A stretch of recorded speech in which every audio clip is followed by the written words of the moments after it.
What's up guys? Welcome back to my channel. So I took the day off from work today because I was just in a long-term sub position for a few weeks. So I thought that I would take the day off because tomorrow I start a new long-term sub job. But I decided I should make a video about how to become a substitute teacher and the steps you take to get there to start. So that is what this video is going to be about. I am a little distracted because I have one of Jordan's, hi baby, one of Jordan's new kitties in my room, and she is the sweetest, huh? Oh, you're so sweet. Her name is Fluffy Joy, and she'll be joining us today. So hopefully she doesn't get in the way. Alright, so the very first thing that you have to do is you need to get your bachelor's degree. So to be able to substitute teach in California, you need a couple things before you can start, and one of those is your bachelor degree. It could be in anything. I'm a history major, but you can be a science major, English major, a dance major, whatever you are going to school for. If you have your bachelor's degree and you have some spare time where you just want to substitute teach or get some extra money, then you can start the process of substitute teaching. The second thing you have to do is you need to get your CBEST. So it stands for the California Basic Educational Skills Test. So these are all throughout California, so you just need to find one that's closest to you.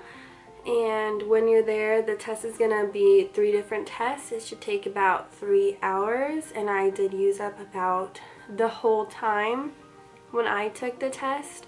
And the test is going to be a section of multiple choice for math, a multiple choice for English, and a multiple choice for, not a multiple choice, a writing section. The math is just basic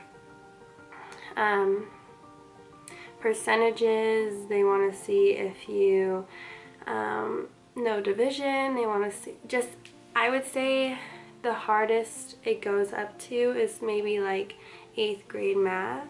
So if you're not familiar with percentages or division or multiplication,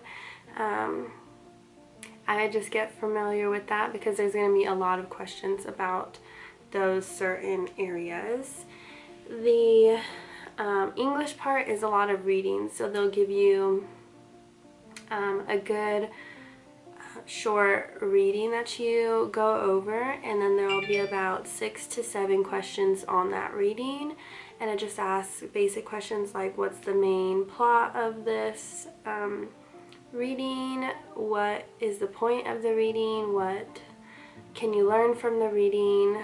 Last section is the writing section, and I believe there was 2 different essays that you had to write, and from those 2 essays they give you 3 different topics that you could choose from, and then you write about that topic. And you have to have a good and clear introduction, and then you have to have good transition paragraphs and a good conclusion. So the way it works with the testing is you could either do a hard copy where you go in and test on a hard copy, or you can do the computer-based testing for the CBEST, and I would suggest doing the computer-based testing format because you get your scores back right away for your math and for your English. So right after you're done taking it, they'll go onto the computer and they'll see if you passed. But for the writing, it will take about some time before you get your scores back. And once you get your scores back, they'll send you, I believe it's an email or in the mail. I can't remember. It's been a while that I've been substitute teaching. And once you get back your scores, then you can officially start applying for different school districts. And I only work in one school district because I get work every single day and I like the school district that I'm working in. So Once you get verification from your CBEST that you passed and you have your bachelor's degree, you can go ahead and start applying to school districts. Once you put in your application and they're in the process of hiring you and you pass your interview, you're going to need a couple things also. So you'll need to get fingerprinted, you'll need to get a TB test, and depending on if you are going to long-term sub or day-to-day sub, which if you're just going to day-to-day sub or even long-term sub, you could have this one that I have. I have the 30-day emergency sub credential. So, or I don't know if it's called a credential, but certificate. Once you have that 30-day emergency certificate, you can start substitute teaching. Without that, you cannot start substitute teaching.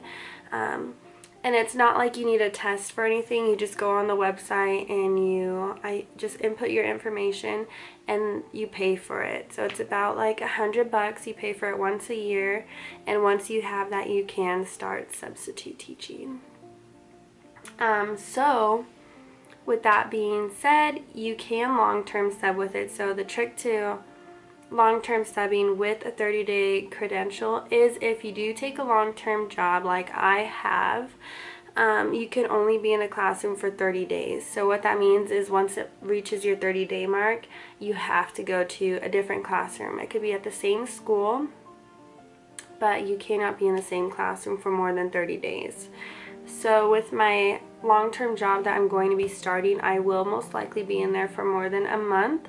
So what that means is I'll just need to take a day off or be in a different classroom or rove on campus. And roving as a sub just means that you cover teachers who are in meetings. You're not just in one particular classroom. So with that being said, you'll need your bachelor's degree, your CBEST, fingerprinting, TB test, and your 30-day emergency sub certificate. That is basically all that you need to be able to start substitute teaching in California. I wanted to make this a short, simple video, but I am thinking about making more substitute teacher videos, maybe talking about my experience as a substitute teacher, my experience and the differences between short-term subbing and long-term subbing. I could give tips and tricks for substitute teaching, so I feel like there's a lot of videos that I can do, but I just wanted to upload something to get started with the whole substitute teaching topic that I want to have on my channel, because it's something that I've been doing for a while now, and I'm excited about where it's been leading me in my career and my life. So if there's anything else that you would like to see from me and know about substitute teaching, leave it down below, and I will be making more videos about this. So just stay tuned and I'll have some more videos soon.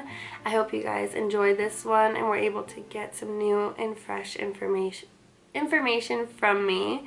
So until next time, and thank you for watching.